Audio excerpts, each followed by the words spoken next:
이번 영상에서는 수시 면접 전형에서 자주 접하게 되는 질문 10가지에 대해서 한번 이야기해 보도록 하겠습니다.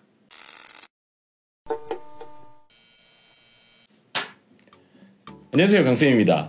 찬바람이 불고 낙엽이 떨어지는 시즌이 되면서 각 대학들에서는 수시 서류 전형 합격자들을 속속 발표하고 있습니다. 서류 전형에 합격했다는 그 기쁨을 느끼는 것과 동시에 또 한 가지 감정이 교차하는데요. 바로 면접 전형에 대한 부담감이죠. 제가 일전에 한 기관에서 특강을 하면서 한번 얘기했던 내용인데요. 인간이 느끼는 불안이라고 하는 감정의 상당수는 정보의 부족의 원인이 있습니다. 그러니까 당장 내 앞에 어떤 일이 닥칠지를 알 수가 없기 때문에 거기에서부터 불안이 시작되는 것이죠. 수험생들이 면접 전형하면 떠올리게 되는 그 불안감 역시도 마찬가지입니다.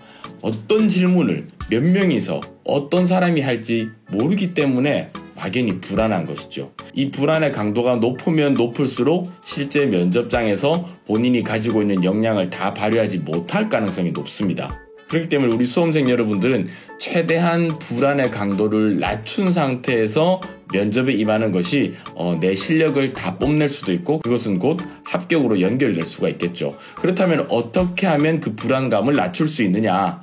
예상되는 질문들과 그에 대한 적절한 답변을 미리 준비하는 것 이외에는 방법이 없습니다. 그래서 이번 영상에서는 빠르게 10가지 정도 대표적인 질문들을 한번 살펴보자고요. 먼저 첫 번째, 지원 동기입니다. 이 지원 동기라고 하는 것은 학과에 대한 지원 동기가 될 수도 있고요. 아니면 그 대학, 그 학과에 대한 지원 동기가 될 수도 있습니다. 약간 차이가 있는데 무엇이냐면 예를 들어서 경영학과에 지원한 학생이라고 치면 대학 입장에서는 학생이 왜 경영학과에 지원했는지가 궁금할 수도 있고요. 또 한 가지, 하고 많은 대학의 경영학과 중에 왜 우리 학교의 경영학과에 지원했는지가 궁금할 수도 있겠죠. 어떠한 경우라도 이 두 가지 질문에 대한 답변은 미리 준비하셔야 됩니다. 특히나 올해의 경우에는 코로나19의 확산으로 인해서 각 대학들이 면접 전형을 비대면 방식으로 하는 경우가 아주 일반적입니다. 이 비대면 방식 중에 화상 연결을 통해서 직접적으로 현장에서 실시간으로 질의응답을 하는 경우가 아니라면 무조건 가장 대표적으로 물어볼 수 있는 질문은 바로 지원 동기입니다. 그러니까 이 질문 같은 경우는 거의 나온다라고 생각하셔야 되고요. 거기에 적절한 답변, 누가 들어도 수긍할 만한 내용의 답변을 미리 준비하셔야 되는 거죠. 다행인 것은 이 지원 동기에 대한 답변에 어떤 정답이라고 하는 것은 정해져 있지 않습니다. 특정 학과와 특정 대학에 지원하는 나름의 이유는 사람마다 다 다른 거니까요. 그렇기 때문에 너무 장난스러운 답변이라든지 너무 단답형만 아니라면 어떠한 형태의 답변도 괜찮으니까 일단 명확한 지원 동기를 준비하시는 게 필요합니다. 두 번째, 장래 희망과 관련해서 대학에 진학한 이후에는 어떠한 준비를 할 것인지에 대한 것도 챙겨보셔야 됩니다. 이 질문의 경우에는 각 대학에서 흔히 자기소개서 선택문항이 있는 학교에서 입학 후 학업 계획 또는 포부 이런 것과 관련한 답변이라고 생각하시면 되는데요. 그렇다고 하더라도 내가 자소서에 적어놨었던 그 내용만 이야기해서는 안 됩니다. 단순히 어떤 과목을 공부하겠다, 어떤 것을 부전공으로 하겠다에서 그치는 것이 아니라 다양한 활동까지도 함께 언급해 주시는 것이 필요합니다. 그러니까 대학교 캠퍼스 안에서 일어나는 모든 일이 나의 장래 희망을 달성하는데 그 필요한 빌드업의 과정이다라고 생각하시고 준비하셔야 되는 거죠. 대학생활 그리고 여러분의 성장이 강의실 안에서만 이루어진다라고 생각하지 말고요. 좀 더 범위를 넓혀서 어떠한 활동들을 내가 해서 진로 희망을 달성할 수 있을지 조금 더 고민해보는 과정이 필요할 것 같습니다. 다음 세 번째입니다. 생활기록부에 기재된 활동의 아주 구체적인 내용을 물어볼 수도 있습니다. 그래서 여러분들이 동아리 활동이라든지 아니면 자율활동, 진로활동, 봉사활동 이러한 다양한 활동들에서 여러분들의 생활기록부에 기재되어 있던 아주 간단히 생활기록부의 경우에는 글자 수 제한이 되어 있기 때문에 아주 구체적으로 기재되어 있지 않은 경우가 많거든요. 그런데 우리 면접관 분들께서는 그런 부분들이 아주 구체적으로 궁금할 수도 있단 말이에요. 그래서 그러한 내 생활기록부에 나타난 나의 활동들의 아주 구체적인 내용들을 좀 준비하셔야 됩니다. 예를 한번 들어볼게요. 예를 들어서 어떤 학생의 동아리 활동 부분에 모의 유엔 활동을 했었다. 근데 이 친구가 멕시코 대사의 역할을 역임했었다라는 내용만 적혀 있었다라고 하면, 그러면 아마 면접관 분들께서는 하필이면 왜 멕시코 대사를 했지? 어떤 방식으로 선발을 했지? 또 궁금할 거고요. 그리고 이 학생이 멕시코 대사의 역할을 하면서 어떠한 발언을 했는지, 어떤 내용을 다루었었는지, 그리고 어떠한 고민을 했는지 등이 궁금할 거예요. 그렇기 때문에 거기에 대한 질문이 나오는 건 당연하겠죠. 그러니까 여러분들도 지금 여러분들의 생활기록부와 제출했었던 자기소개서 안에 있는 여러분의 활동, 그 활동에 대해서 아주 구체적인 답변, 누가 어떠한 형태의 질문을 해도 답변할 수 있도록 아주 구체적인 내용까지도 여러분들이 좀 준비하셔야 됩니다. 자, 다음은 네 번째입니다. 네 번째는 진로 희망사항과 관련해서 이 지원한 학생의 생각을 묻는 경우도 많습니다. 우리 학생들이 생각하는 것처럼 생활기록부에 3년 동안 동일한 진로 희망이면 좋은 거고, 꿈이 바뀌면 안 좋은 거고, 이렇지 않다라고 하는 것은 여러분들께 누누이 제가 말씀드렸었죠. 그런데 이 진로 희망 사항 같은 경우도 글자 수 제한이 있는 경우도 있고, 어쨌든 제한된 생활기록부 공간 안에 이 학생의 이 진로에 대한 구체적인 생각을 담을 수는 없단 말이에요. 그렇기 때문에 학생이 가지고 있는 이 진로 희망 분야에 대한 구체적인 생각과 의견을 듣고 싶습니다. 그래서 생활기록부에 기재된 진로 희망 사항과 관련된 내용을 질문할 가능성이 높습니다. 여기에 대해서도 여러분들께서 좀 준비를 하셔야 됩니다. 가능하면 본인이 지원한 학과와의 어떤 연관성도 고려하면서 예상 답변을 준비하시는 걸 좀 권해드립니다. 다음 5번째입니다. 과목별 세부 능력 및 특기사항에 기재되어 있는 내용에 대한 질문입니다. 솔직한 느낌을 말씀드리자면 우리 학생들 생활기록부에 있는 과목별 세부 능력 및 특기사항은 약간 뻥튀기가 많이 되어 있습니다.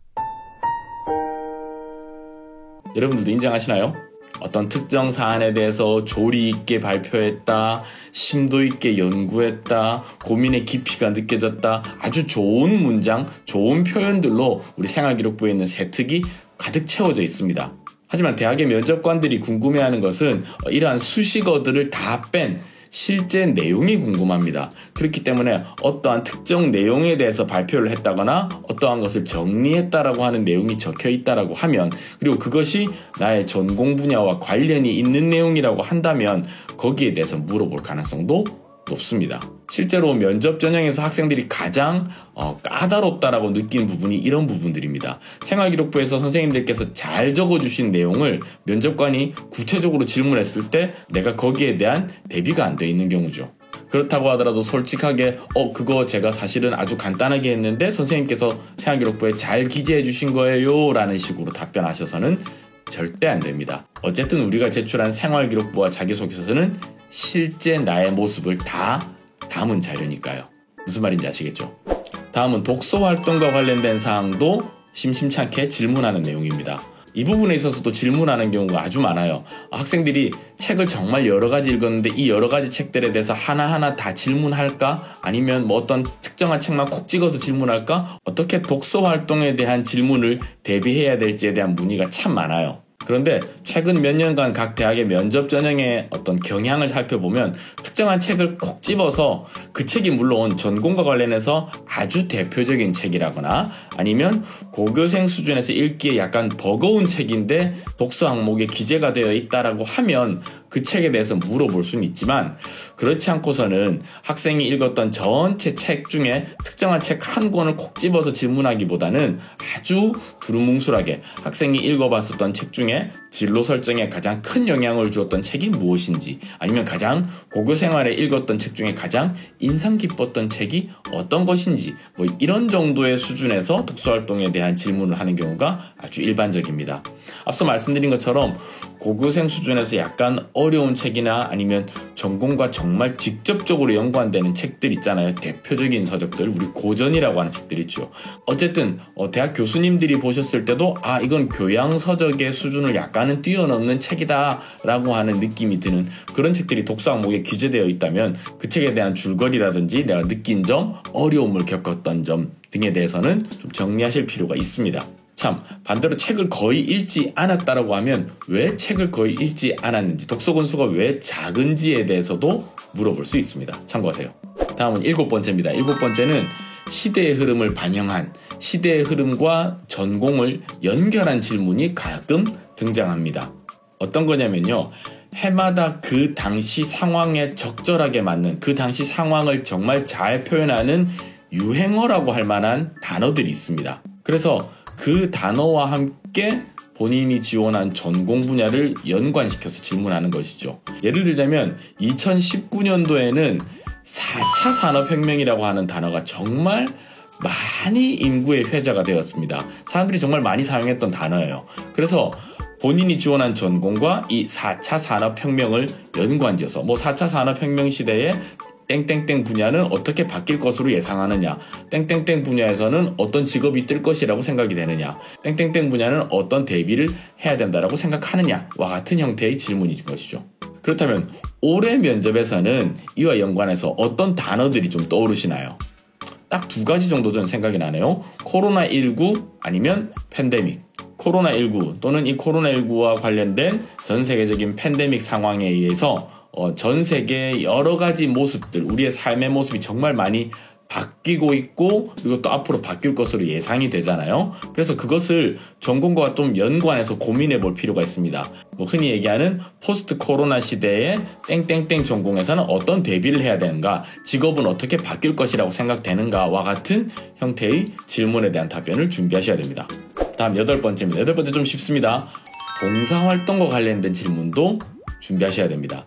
그러니까 본인의 생활기록부나 아니면 자기소개서 3번에서 봉사활동과 관련된 내용이 기재되어 있다고 하면 거기에 대한 어떤 구체적인 내용이라든지 소감, 느낀 점 이런 것들에 대한 질문도 하니까요.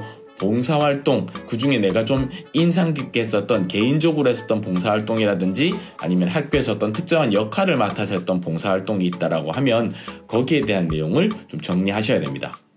9번째입니다. 약간 지엽적이긴 한데요. 만약에 예를 들어서 내가 제출했었던 자기소개서에 대학에서 땡땡땡과 같은 능력을 키우겠다, 땡땡땡 관련 분야의 실력을 쌓겠다라고 하는 내용을 적었다면 이것을 어떻게 쌓을 것인지, 어떻게 그러한 능력을 키울 것인지를 묻는 경우도 가끔 있었습니다. 그렇기 때문에 내가 제출했었던 자기소개서를 아주 꼼꼼히 한번 살펴보고 내가 단순히 어떤 주장이라고 해야 될까요? 단순히 어떻게 하겠다라고 하는 정도 선에 각오 정도 수준으로 적어놓은 내용이 있다면 구체적으로 그것을 어떻게 달성할 것인지에 대한 내용도 정리하시는 게 필요합니다. 마지막 10번째입니다. 요즘은 이 질문 거의 안 물어보는 경우가 많은 것 같아요. 마지막으로 하고 싶은 말은, 이게 과거에는 면접을 보는 학생의 숫자도 그렇게까지 많지는 않았었고 또 학생 1인에게 할당된 면접 시간이 꽤나 넉넉했었기 때문에 마지막으로 하고 싶은 이야기가 있으면 해봐라고 하는 식의 질문도 있었습니다.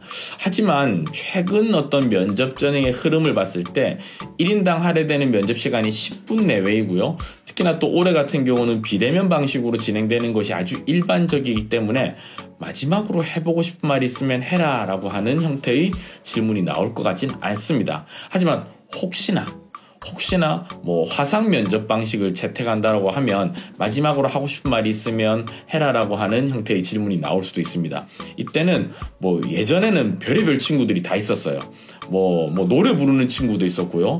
소리를 지르는 친구도 있었고, 정말 다양한 어떤 마지막에 그 퍼포먼스라고 해야 될까요? 깊은 인상을 심어주기 위해서 무언가 준비하는 경우들이 꽤나 많았는데요. 개인적인 생각으로는 그런 거 하나도 하실 필요가 없습니다. 그냥 덤덤하게 수고하셨습니다라고 인사만 하고 나와도 되고요. 그게 아니라면 혹시나 내가 앞서 받았던 질문 중에 가장 답변이 좀 미진했다라거나, 그럼 그렇다면 그 질문에 대해서 앞서 제가 이런 질문에서 이렇게 답변을 했었는데 그 부분에 있어서 지금 생각해 보니까 이러이러한 것 같습니다 라고 좀 더 구체적으로 하는 방향도 하나의 방법이고요.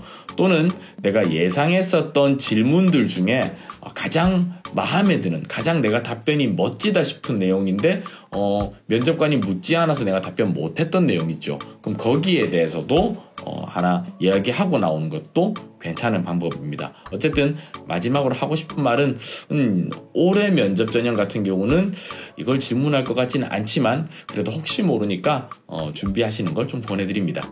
자, 이렇게 해서 이번 영상에서는 역대 수시 면접 전형을 돌이켜봤을 때 많이들 물어보는 질문 한 10가지 정도에 대해서 한번 살펴봤습니다. 지난해까지만 하더라도 면접이 아주 정형화되어 있었죠. 한 2명에서 최대한 4명 정도의 면접관과 그리고 수험생 1명이 10분 정도 시간 동안 막 서류 검토해 가면서 질의응답 주고받는 형태의 면접, 같은 공간 안에서 하는 형태의 면접이 아주 일반적이었다면 올해는 아주 특수한 경우입니다. 비대면 방식으로 면접이 진행되니까요. 여기에 대한 어떤 대비와 함께 여러분들이 질문거리들을 찾아내서 그 질문에 대한 예상 답변을 작성해보고 그 예상 답변을 입 밖으로 한번 꺼내서 이야기해보는 연습도 충분한 반복이 필요하다고 생각합니다. 아시겠죠? 자, 어쨌든 면접 전형을 본다라고 하는 사실 자체가 일단 서류 전형에서 좋은 결과를 받았을 확률이 높은 거고요. 그리고 그에 따라서 합격에 조금 더 가까이 다가갔을 확률이 높은 거잖아요. 그래서 면접 전형 끝까지 여러분 긴장 놓지 않고 준비하셔서 좋은 결과 있으시기를 응원하겠습니다. 전 또 다음 영상에서 입시 관련된 꿀팁, 학습 관련된 정보로 인사드리도록 하겠습니다. 안녕히 계세요.